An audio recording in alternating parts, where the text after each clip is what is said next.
À Ouagadougou, la Direction générale de l'économie et de la planification lance le débat sur les travaux domestiques non rémunérés. C'est à la faveur des 24 heures de débat sur la démographie.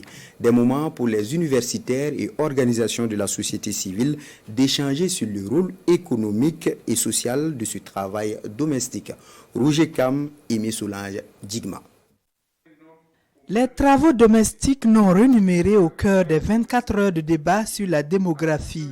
C'est une initiative de la Direction générale de l'économie et de la planification en vue de faire comprendre les enjeux des travaux domestiques et de trouver des mécanismes endogènes pour réduire les inégalités et améliorer l'efficacité des politiques publiques. Dans le produit intérieur brut, le travail non rémunéré domestique représentait plus de 32%, à peu près plus de 2500 milliards de francs CFA.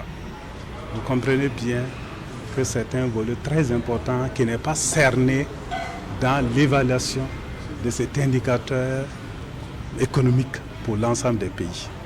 Alors nous nous sommes dit qu'il serait très intéressant effectivement de discuter sur cette thématique.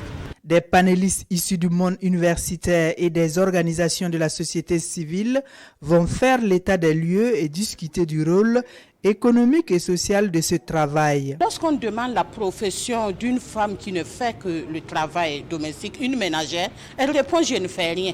Ça veut dire qu'elle-même, elle n'est pas consciente qu'elle effectue un travail. Donc c'est la valorisation du travail domestique qui nous intéresse d'abord. Il faut reconnaître que ce travail apporte un plus à la société. Et selon l'Observatoire national du dividende démographique, si cette contribution des aides ménagères était valorisée, elle représenterait 15,5% du PIB pour la cuisine et 2,2% du PIB pour l'activité de lessive. Ce panel est organisé dans le cadre de la commémoration de la Journée mondiale de la population, célébrée cette année sous le signe de la libération du pouvoir de l'égalité des genres.